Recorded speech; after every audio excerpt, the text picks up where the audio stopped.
It's one of our go-to stops. It's the Indianapolis Zoo. Not only is this our 6th tour of the place, but it will be our 2nd last, and the final rundown of the biome-based attractions. We've covered oceans, the forest, the plains, and now it's time for the deserts.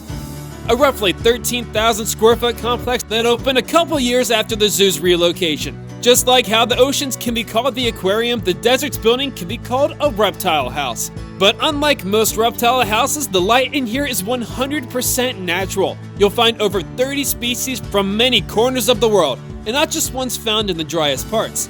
The dome, of course, is what makes the desert truly a remarkable sight. And if my research is correct, it's only one of 3 desert domes in the United States. It may be the smallest one, but it does outdate the other 2.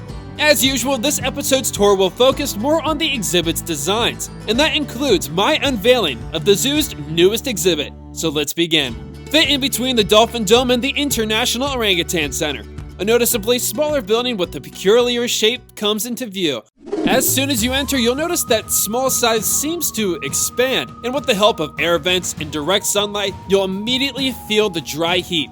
Perfect to cool down on a winter day, but the temperature in the summer always matches the outside, as the desert dome never gets below 80 degrees. The main habitats are about as natural as they come. They are certainly not your average homes for small and, in some cases, house pet reptiles. 4 of the 5 of them are open-topped and blend in with the beautifully detailed rock. The first of them would be unnoticeable if not for the signs, as it's tucked away in between the boardwalk and the wall that's within arm's reach. I found a rhinoceros iguana, a Mali spiny-tailed lizard, and baby Egyptian tortoises. Though I have no shot of them doing so, some of them can even climb up far on the rocks and get nearly to eye level. The next door is the largest haven in the building, the face of the desert dome and the most detailed. Like the others, the species list is very geographically mixed. First, the slowest, the Madagascar native radiated tortoise, classified as endangered from habitat loss and poaching, just like most things on that island. Fortunately for the tortoise, however, population control may be easier to come by, as they can live to be over 150 years old. Then there's the 2 Australians, the omnivorous blue-tongued skink and the very common central bearded dragon, the second most popular pet lizard. So it's very refreshing and, well, different to see them in a larger home than what we're used to. And lastly, there's one of the zoo's crown jewels, the Grand Cayman blue iguana, part of the family that are among the largest of the American lizards. These baby blues are endangered because they simply cannot coexist with human involvement in their natural range. At the time the Indy Zoo bred them back in the early 2000s, only 12 or so remained in the wild. Now, thanks to conservation efforts from other zoos, that number has increased to nearly 500 individuals. The third habitat of the boardwalk is similar to the first, and again nearly unnoticeable. Below your feet, I spotted a great plated lizard, a desert tortoise, and a Colorado river toad. We've seen creatures of America, Madagascar, and Australia. And now, South Africa. The Grand Caymans may be the desert specialty. You could say its sponsor is the mob of meerkats. Here's a fun but dark fact about these cute creatures. Of their groups, only the alpha female is allowed to reproduce. If subordinate females become pregnant, the alpha will banish them from the burrow and may even kill their pups. In order to reintegrate themselves, if they want to, the banished must first act as nurses to the alpha's pups.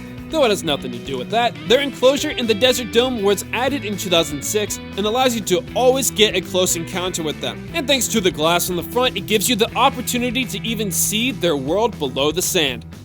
After just one more look at the main habitat and a few stare downs with the natives, the path takes you under the canyon's peak into the second half. Taking up most of the space is another large, specially designed oasis. The 5th exhibit contains chuckwallas, more radiated tortoises, another blue iguana, and the most different of them all, northern bobwhite quails. Though birds are no stranger to the desert dome, as it used to have free-flying finches and doves. The dome does continue, but there's also a bit of a detour.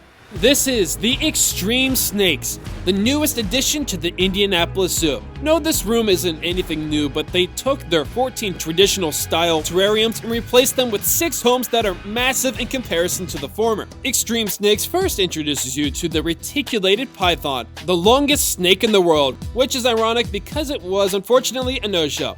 Across are the venomous snakes of Indiana, bringing you closer to the copperhead, cottonmouth, and the more noticeable timber rattlesnake. The other side, my personal favorite, the Mambas, referred to collectively as the world's deadliest snakes. It's actually 2 tanks, the right side containing an 8-foot-long black mamba named Haraka. They aren't just lethal, but they're also the fastest snake in the world. His neighbor is the more arboreal green mamba that prefers to wander the branches.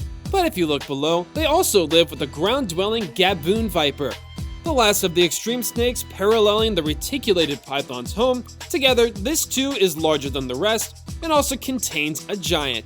This time, the Burmese Python. Again, ironic that they were a no-show as well, because they are the 2nd largest snake in the world. That may have been the end of the extreme snakes, but the room still continues in what's called the Slithering Hall, a pre-existing dark path lit up by 13 cube terrariums. Though they've been here for quite some time, it doesn't mean they've gone untouched. The original substrate used to be marbles, but that was changed nearly a decade ago.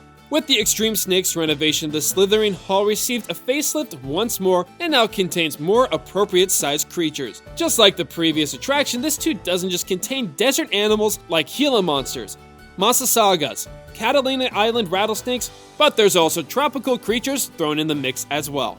The hall finishes the loop, and you have no choice but to be casted back out into the unforgiving heat. Before going back outside, the desert gives a final look at its greatest work.